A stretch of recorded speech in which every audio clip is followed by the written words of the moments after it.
eu sou a Paloma Venâncio, sou lash designer e a minha especialidade é o lash lift. Sejam muito bem-vindos aqui no meu canal. No vídeo de hoje eu quero conversar com vocês sobre a escolha do molde. É dúvida de muitas pessoas, né? Como escolher o molde correto, né? E se você escolhe o molde errado, né? Aí pode dar maior problema aí no seu procedimento. Então, é muito importante a gente dominar isso, né? A gente não ter dúvida na hora de escolher o molde.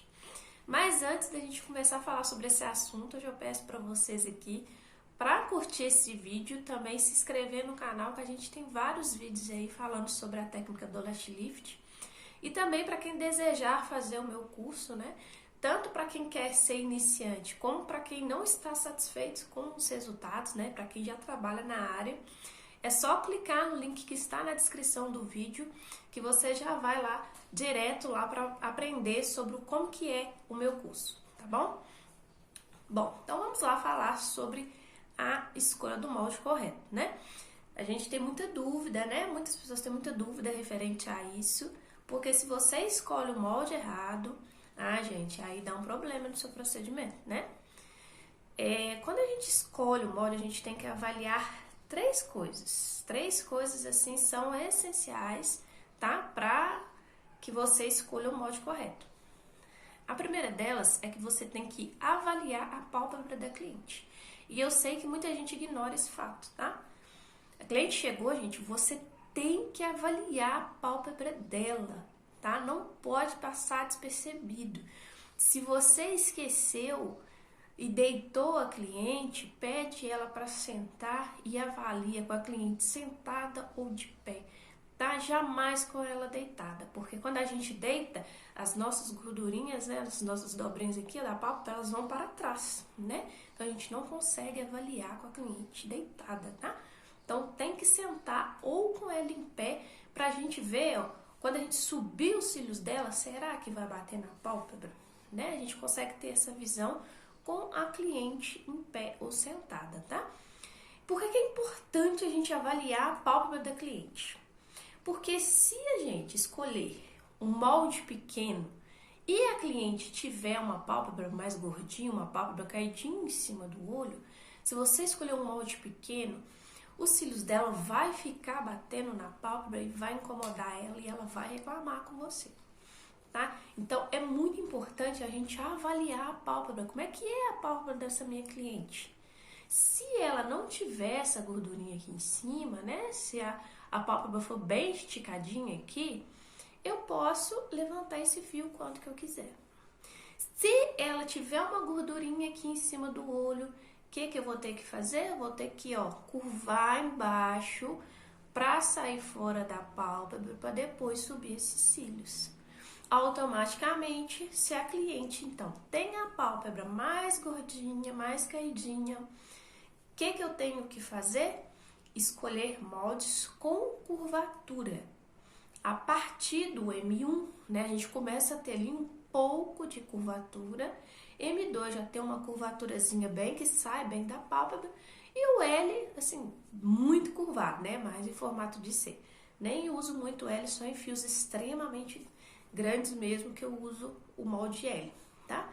Mas se for pálpebra, né, mais gordinha e os cílios foi de um tamanho médio para grande, a gente tem que escolher um molde que tenha curvatura, tá? Essa pálpebra não me permite projetar, essa pálpebra não me permite jogar os cílios para cima, tá? Porque vai incomodar a cliente. Então, em casos assim, a gente tem que sempre trabalhar com curvatura. Não tem jeito, tá? Mas aí pode surgir uma dúvida com vocês, né? Que é a seguinte. Paloma, a cliente, ela tem a pálpebra gordinha, né? A pálpebra caidinha em cima do olho, mas os cílios dela é pequenininho. E aí? Se eu usar o molde M1, talvez os cílios dela não vai dar resultado nenhum. Porque o cílios dela é muito curto, né? Não sobe muito no molde. Gente, nesse caso, o que a gente tem? A gente tem que parar para pensar, né? Vou pegar aqui um S, por exemplo, né? Molde S.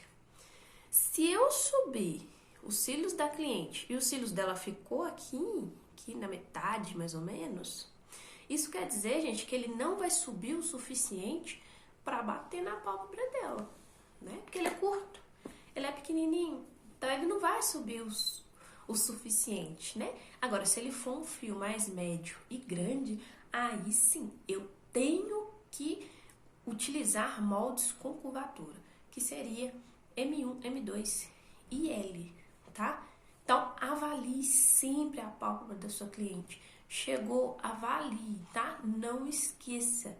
Não esqueça mesmo, porque isso, assim, é muito importante para você definir ali qual molde que você vai escolher, tá? Depois disso, depois de você avaliar a pálpebra da cliente, você tem que avaliar o tamanho do fio, né? Eu tenho que avaliar qual que é o tamanho do fio da minha cliente. Será que ele é um fio curtinho, um fio médio, um fio grande, né? Geralmente, na teoria, se for um fio mais curtinho, mais pequenininho, eu escolho os moldes menores, né? Que é o S e o M, que são moldes ali que são para fios menores. Se for fios médios, o M1, MM1. Se for fios maiores, M1, M2. Se for muito grande, um molde L, né? Essa é a teoria aí, se a gente for escolher, né, pelo comprimento do fio, tá? Se for pelo comprimento do fio, aí na teoria é isso aí, né? O molde S é para fios pequenos, o M também pode entrar ali em fios pequenos e fios médios também, o M1 também, fios médios, M2 em fios maiores, né, e médios também, e o L em fios extremamente grandes, tá? Quando a gente vai, então, olhar só pelo comprimento do fio. Mas tem outra coisa também que a gente tem que avaliar, que é qual resultado eu desejo ter. Eu quero ter um resultado de projeção ou eu quero ter um resultado de curvatura? Um resultado de projeção, um resultado reto, né?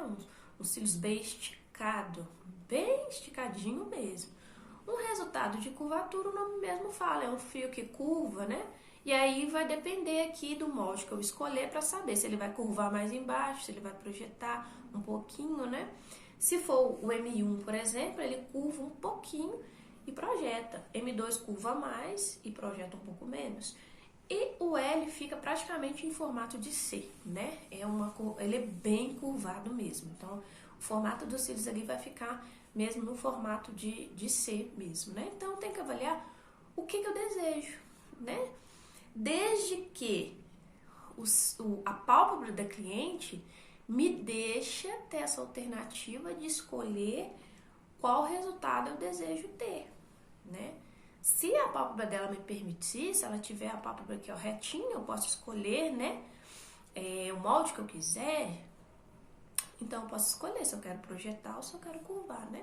Eu, particularmente, eu gosto do resultado mais curvado, né? Geralmente, M1 é um dos moldes que eu mais gosto do resultado, porque ele curva um pouco e projeta também, né? Mas isso vai depender muito do fio ali de cada cliente. Algo, gente, que vocês têm que avaliar também é que se você escolher, né, um molde muito pequenininho, né, os cílios, ele não pode passar muito dessa nuvenzinha aqui, tá vendo? Ele tem uma demarcação aqui, o molde, né, ele tem uma demarcação. O fio ele não pode ficar passando aqui pra cima, porque senão as pontas vão ficar feias, tá? Então não pode. E outra coisa que não deve acontecer também é você escolher um molde onde o fio vai ficar para baixo da metade. Se o fio ficar para baixo da metade, ele não vai aparecer quase nada que foi feito o procedimento, né? Então o fio ele tem que ficar para cima da metade e nem chegar também lá na parte da demarcação, lá na parte da nuvenzinha, porque as pontas não vão ficar legais se ficar o fio todo para cima. Se só alguns passarem, não tem problema. Mas se o cílios ficar todo depois dessa demarcação, as pontas não vão ficar legais, tá? O resultado não vai ficar bom. Então, gente, a gente tem que avaliar, né? Pálpebra da cliente, comprimento de fio e se eu vou querer projeção ou curvatura, tá? E isso, gente, é uma coisa que você vai aprendendo assim, praticando mesmo.